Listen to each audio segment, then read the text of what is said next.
today. So, Chapter 3, Trick Monkey. Same day, Saturday, January 5th, 1935. The first thing I see when I walk out the door is the guard tower. I wonder what you're supposed to do here. Should I wave? Teresa pays no attention. The tower might as well be a tree for all she cares. She leads us to the stairwell. Natalie's walking behind us with her head down, dragging her left foot on the edge of every step as if she's marking it with her toe. I want to take her hand to make sure she keeps up, but nobody touches Natalie. First, we're going to the morgue, Teresa announces with a little skip. Sure, I've been to hundreds of morgues, thousands of them, in fact. Dead criminals? Don't I get to meet any live ones? I asked. We're not really supposed to talk to the alive ones, but looking for dead guys is my job, Piper said. Dead criminal checker sounds like an important position to me. And who is Piper anyway? I asked. Piper? She's Warden Williams' daughter. She's bossy. Just what I need, another bossy girl. Oh no, I almost forgot. Teresa claps her hands, then digs in her pocket for a card folded in fours. I made this for you. Annie did the words. I made the map all by myself. And who is Annie? Annie's Annie. She's 12. She helps me with stuff. And are there any boys on this island? Jimmy, Ann, she counts on her fingers. 11 little boys who are 5, 4, 3, 1, and 0. 0? Not 1 year yet. Do you want to know their names? I shake my head, but too late. Teresa is already rattling off the names of every little boy here. Thanks, Teresa. I cram the card in my pocket. Hey, she hollers in my face. You didn't read it. She holds out her hand and wiggles her fingers. Give. I hand the card back, and Teresa reads it to me. Alphonse Capone, a.k.a. Scarface. Big Al, Snorky. Born in New York, January 17th, 1899. Family, wife named May, son named Sonny. Teresa reads really well for a little kid, except it doesn't seem like she can walk and read at the same time. Now we're at a complete standstill on the steep road that leads to the top of the island. Couldn't we do this after the morgue, I ask. She ignores me. Clearly there's no stopping her until she's read every last word. Business, bootlegging gangster mob boss. Favorite colors, canary yellow and pea green. Favorite jewelry, $50,000 diamond pinky ring. Favorite weapon, Thompson machine gun. Favorite crime, dinner party of death. Invites lieutenants in his organization known to have double-crossed him to a party. After dessert, Al's men lock the doors, and Capone beats the traitors to death with a baseball bat. A baseball bat? Favorite word for murder, rub out, often in front of many witnesses who then develop gangster amnesia. Sent to jail for tax evasion, other stuff, rigged elections, opened first soup kitchen in Chicago, likes silk underwear. What is this guy? Nuts? Current home, Alcatraz Island. And that's not all we have here, either, Teresa says when I look up. There's Machine Gun Kelly, who happens to be a world-famous kidnapper, and Roy Gardner, who has escaped 110 times, but not from Alcatraz. Not yet, anyway. Oh, we have everyone who is bad, except Bonnie and Clyde on account of their being dead, she says. A truck horn beeps, and we move off the road. A guard in a dark gray uniform, like my dad's, is behind the wheel. He brings the truck to a squeaky halt and cranks down the window. I glance back at Natalie, who has been so quiet I almost forgot she was there. She's looking at the ground as if she lost something. Her arms are down at her sides, not up high like a chipmunk's the way they usually are. They Cam Flanagan's kids? The guard asks Teresa. Teresa nods. Yes, sir, Mr. Trixel, she says. Where are you headed? Piper's house, sir. Mr. Trixel nods. Make a beeline there, Teresa. You know the rules. Yes, sir. The guard's eyes scan me and Nat. If he gets there's anything different about her, he doesn't let on. The brakes squeal as the truck inches down the steep road. Now the cell house is looming over us like the world's biggest school for bad boys, and the kind of place where guys go in and never come out. I wish Pete were here. Pete would love this. Teresa chatters on about why she thinks Capone will really like her when she meets him, which clearly she hasn't done yet. The road cuts back away from the water tower. We follow it a short way up to a little cottage. It looks cute, almost like a playhouse. The sign above the glass door reads, Morgue. Inside, there's a bucket on the floor and a metal box. What do they do in morgues anyway? Are they like bread boxes for dead bodies? Or do they label stuff in special compartments? Baskets for fingers, drawers for toes. So, this is it, Teresa says, only they keep it locked. She pulls on the door handle to show me. Yeah, I see. Maybe we should move on. Didn't you tell the guard guy we were going to Piper's house? I don't like getting in trouble. I was born responsible. It's a curse. Then another girl's crusty voice comes out from the shadows behind the morgue. What's the matter with your sister? My chest gets tight. The blood rushes to my head. The girl comes around the side of the building, flipping a flat yellow hat on her finger like a pizza. My face turns red just seeing her. She's a looker. If Pete were here, he'd whistle. She retarded? The girl asks. None of your business, I tell her. The girl has freckles and full lips like a movie star. She winds her long, dark hair around her finger and looks at me through half-shut eyelids. Something about the way she does this makes me glance down to make sure my fly is buttoned. When I look up again, she's staring at Natalie. Stop looking at her like that, I say. That's Piper, remember? I told you about her, Teresa says. So, not retarded, stupid then? Piper asks. Look, can we drop this already? I'm just asking a simple question, Piper says. Not in front of Natalie, I whisper. She shrugs and walks behind the morgue. Teresa and I follow. Nat stays put. How would you like it if I asked, are you stupid? I would just say no. Piper flips her hair behind her shoulder. No, she's not stupid, I say. Prove it. I clench my fists. I really like to give this Piper girl a pounding.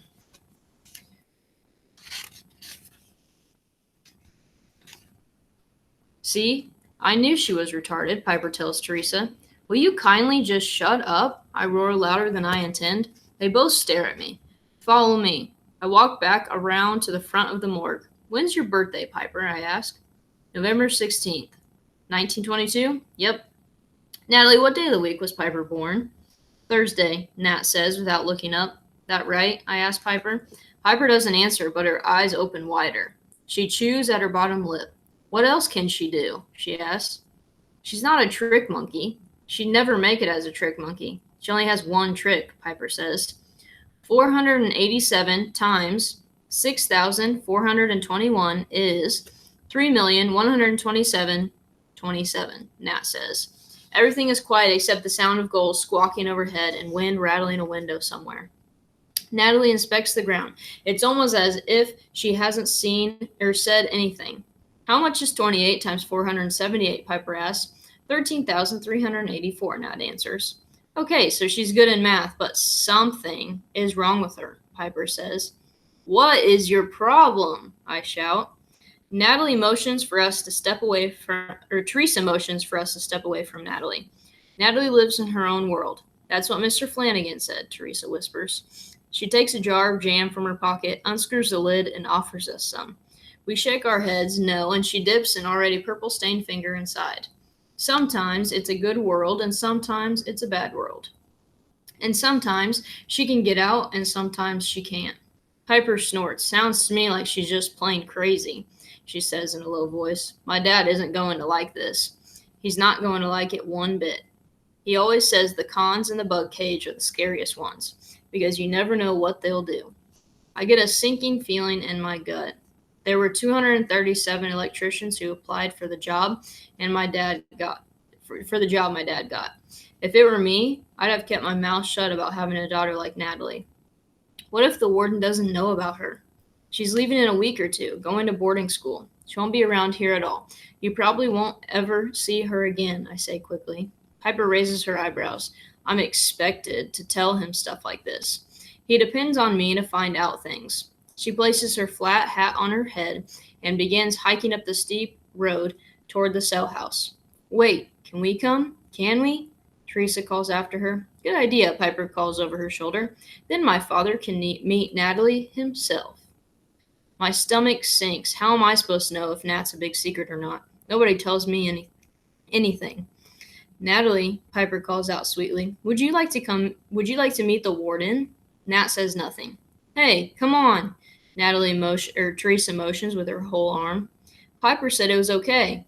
I'm going back, Teresa. My mom will be home soon. Oh no, Teresa cries. You haven't seen anything yet.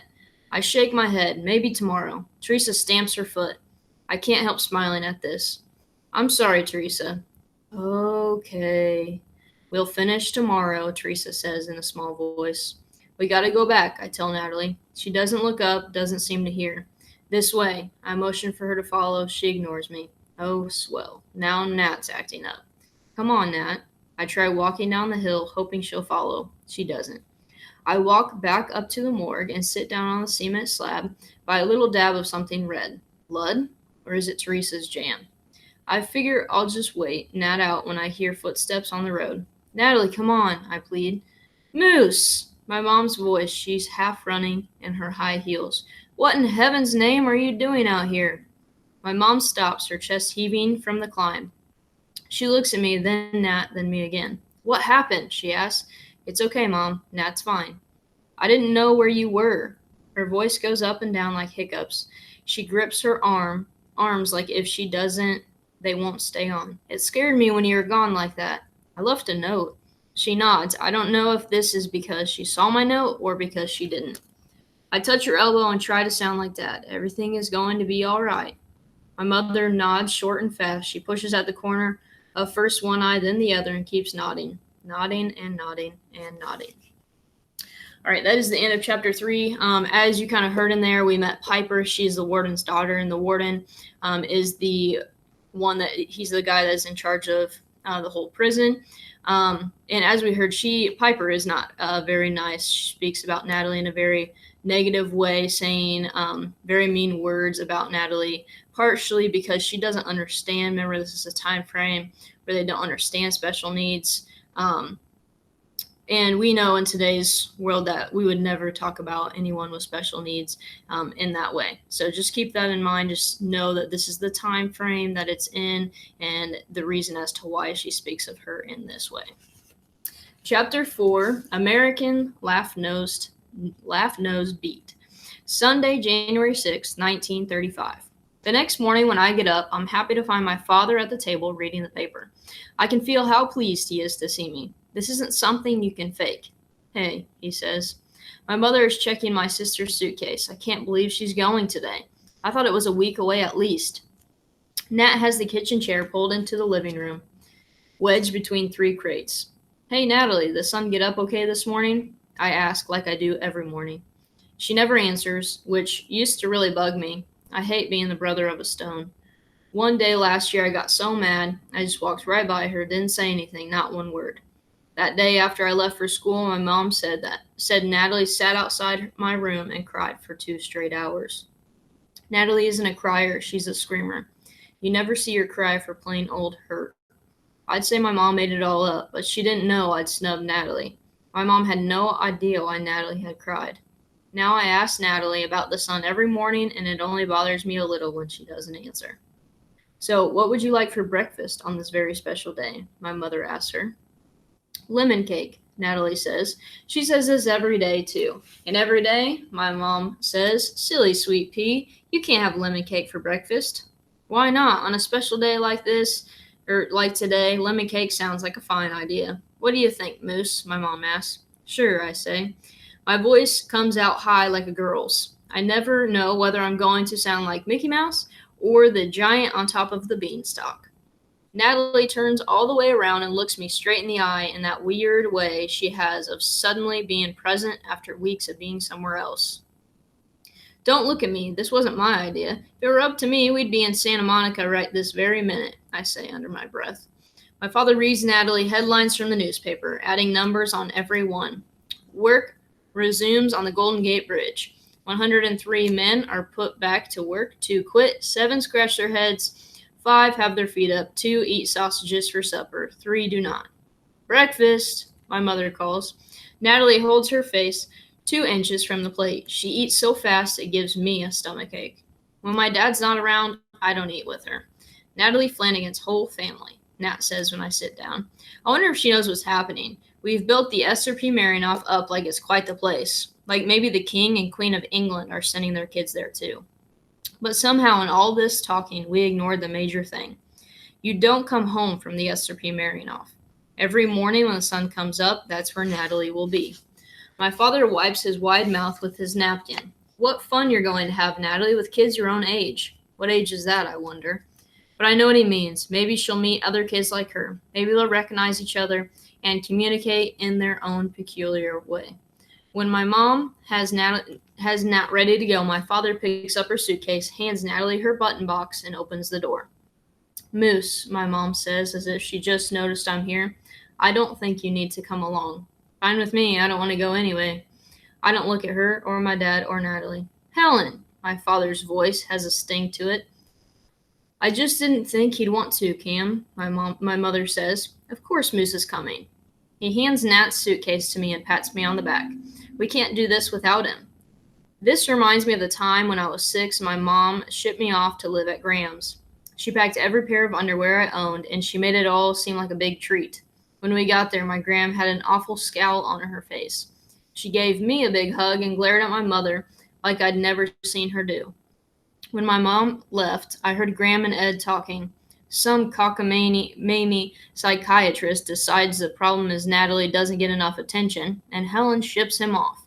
Our Matthew, I'm happy as a pig in mud to have him here, but it's a darn fool thing. What child doesn't have a brother or sister? Half the world has 7 or 8. Having a brother didn't make Natalie the way she is. One look at the two of them together, and that big shot psychiatrist would have known that. He's the one ought to have his head examined. I'm going to make Nat sicker just having Moose gone. It's going to make Nat sicker just having Moose gone. Early the next morning, my father woke me. Get your pillow, Moose, he said, snapping the buckles on my suitcase. We're going home. We're walking down to the dock now. Natalie's going extra slow. I worry we'll miss the boat, but maybe that's her plan. I like to think all these years have been a part of her plan, too. And one day, Nat will tell me it's all a crazy game she made up to see if we really loved her. My father jogs ahead. Yesterday, the boatman told us, we don't wait for nobody. Even God himself has to get down here in time. But somehow, the big ex-Army steamship called the Frank M. Cox is still there. My mother walks through the snitch box, a metal detector designed to make sure no one is bringing guns on the island. This new school is a good opportunity for you, Natalie, my mother tells her as I watch the boat guy unwind a rope as thick as my arm from the cleat. You are such a lucky girl to have this chance. Natalie says nothing. Her eyes are trained on a gull wiggling a potato chip out from the wood slat bench. I look up at another bird high in the blue sky, and another skimming low over the green-blue sea. My father has a book with him, McGregor's Illustrated Animal Book. He's brought it because it has a good index. Nothing pleases Natalie more than having him read the index of a book to her. American Leaf-Nosed Bat, page 48, my father reads. American Quail, page 232. American Spiny Rat, page 188. Tons of gulls are flying about our boat. We watch them, Natalie and I. Natalie is rocking more than usual, but it doesn't look out of place here. The boat rocks anyway. I count 229 birds, I say, pointing at the gulls. Bad Moose, Natalie says. 9 birds, 9. I smile at her. I count 47 people on the deck. Bad Moose, 11 peoples, 11. Natalie loves catching my mistakes. Once when I was 7 or 8, she started bringing books to me, big old ones like the dictionary and the encyclopedia. She turned to the back and plunked the book on my lap. I couldn't figure out what she wanted. One day, just to get her to go away, I started reading the page she had opened. It was a history book, and the index was full of names of people and places. I got to this one, Machu Picchu, and I said something like Machu Picchu. Bad Moose, she said, Machu Picchu. I thought she was nuts until my mom informed me that is how it is pronounced. My mother went straight to the library and checked out a big stack of history books for Natalie, but it didn't take long to realize it wasn't history Natalie was interested in. It's indexes she loves. Any subject will do. We still don't have any idea how she learned the correct pronunciation of Machu Picchu, though. We're coming into the dock in San Francisco now. 12 minutes to get to Alcatraz, 20 years to get back, my dad says, the cons say. We sit a minute watching a church-going family walk down the gangplank. The toddler goes backward, hanging on the handrail and cautiously moving his squat legs down plank by plank. Everyone smiles at how careful he is. going to be an insurance man when he grows up. His dad winks at my mom. All right, troops, move him out, my father says. But my mom seems stuck in her seat. She's staring at the toddler who is walking across the dock, holding tight to his mom's hand. My mom blows her nose with her handkerchief. She's blinking fast, trying to keep back her tears. When Natalie sees this, she curls up in a tight little ball on the wood slat seat and will not move. My mother pulls herself together and tries to sound cheerful again. Natalie, honey, I have a little cold. That's all, Sweet Pea. Now come on, sweetheart. This is a wonderful day. Her voice sounds fake, and Natalie knows it. She pulls her knees tighter into herself. My father whispers that he hopes he won't have to carry her. He squats down on one knee and talks to Nat for a long time. The boatman nods on my mother and taps his wrist to signal time to get off. My mother fusses with her gloves, pulls her hat brim low, and walks across the deck to talk to him. I shift my weight from one leg to the other and back. Finally, my father's head pops up. He looks at me. Moose, can you get her up? He asks. Everyone who is getting off needs to get off, the boatman booms as people begin boarding for the trip back to Alcatraz. I look around searching for an idea. I grab the book and flip to the back. American Laugh Nose Beat, page 3000, I say. Natalie is still curled up tight, but her head cocks a fraction of an inch. Australian Quail, page 200, I say. Now she makes a noise deep in her throat and bolts up. No, Moose. American Leaf Nose Bat, page 48. American Quail, page 232, she says. I take a step toward the gangplank. American Spiny Rot, page 18, I say. Bad, Moose, bad, bad, bad. American Spiny Rat, page 188. She shakes her head, but she is standing now following me. Step by step, page by page, I get her off the boat. Now my dad has the brown suitcase. My mom is smiling, and Natalie is next to me. She finds my hand. She grips my fingers together so hard it hurts. Natalie has held my hand maybe once before in my whole life. Why does she pick now for this? This is the right thing to do, I tell myself, but I don't believe it. This is another one of my mother's crazy ideas. I feel sick to my stomach. I want to pull my hand away, but I don't. I keep walking. Good Moose, obedient Moose. I always do what I'm supposed to do. All right, so that was chapters 3 and 4 of Al Capone Does My Shirts. I hope that you enjoyed it today.